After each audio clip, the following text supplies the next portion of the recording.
Parlons à présent de Rabbi Pinchas ben Yair, beau-père de Rabbi Shimon bar Yochai, et il sera le maître de Rabbi Yoshua ben Levi.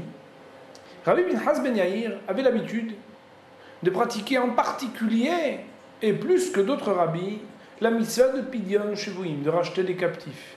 Une mitzvah qui est prioritaire, car on peut même vendre un Sefer Torah pour la pratiquer, comme le Talmud le dit dans le traité de Baba Batra. Une fois, il était en chemin pour faire justement cette mitzvah de Pidyon Shevuim, et sur son chemin, il rencontre un fleuve qui s'appelle Ginaï.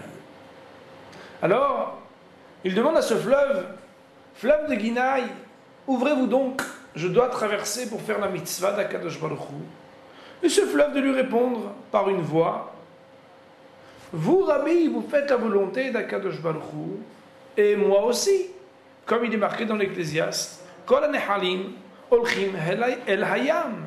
Tous les fleuves vont se jeter dans la mer. D'ailleurs, plus que ça, vous, c'est pas sûr que vous arriviez, parce qu'il faut faire des négociations pour pouvoir libérer des captifs. Alors que moi, je suis sûr, j'ai l'expérience. Vous pouvez constater que mes eaux coulent et que j'applique de manière certaine la mitzvah d'Akadosh Baruch Hu. Alors, excusez-moi, mais je préfère continuer moi à faire ma mitzvah de manière certaine que vous donner à vous le doute en interrompant ma mitzvah de faire couler mes eaux vers la mer. Alors, Rabbi Pinchas ben Yair, tu lui dis, écoute bien ce que je vais te dire. Si tu n'exauces pas ce que je te demande maintenant, c'est-à-dire le souhait que tu t'ouvres pour que j'accomplisse la mitzvah, je décréterai que tes eaux se dessèchent et que le fleuve de Ginaï, on n'en parle qu'au passé.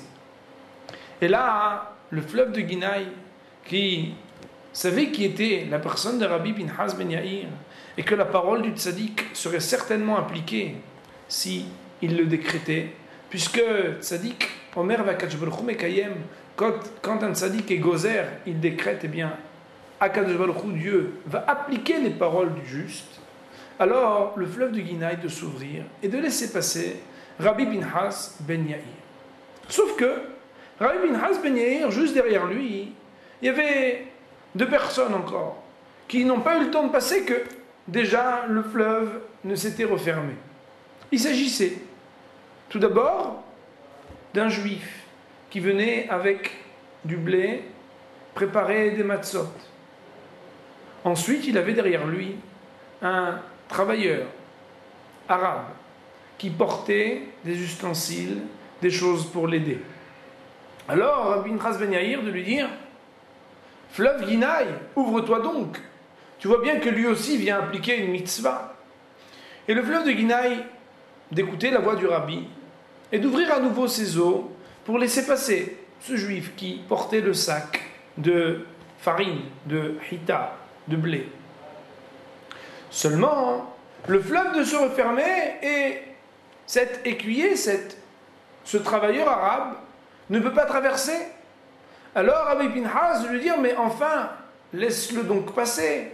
Qu'on ne puisse pas dire une seconde que celui qui s'associe à la mitzvah n'est pas comme celui qui la pratique. Et notons ici qu'il ne s'agissait même pas d'un juif. Le fleuve Ginaï de donner raison à Rabbi Pinchas ben Yair d'ouvrir ses eaux pour qu'il puisse, lui aussi, cet homme aravi, passer ce fleuve et s'associer à la mitzvah de ce juif pour l'accomplissement des matzot, la réalisation des pains azim, pour la fête de Pessah. Nous sages dans le Talmud de dire, au traité de Holin,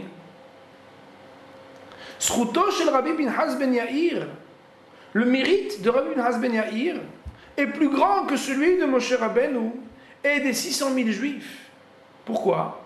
Car pour eux, la mer des joncs ne s'était ouverte qu'une fois, alors que pour Rabbi Pinchas ben Yair, la mer s'est ouverte pour lui seul et pour les deux autres personnes qui se sont associées à son voyage 3 fois.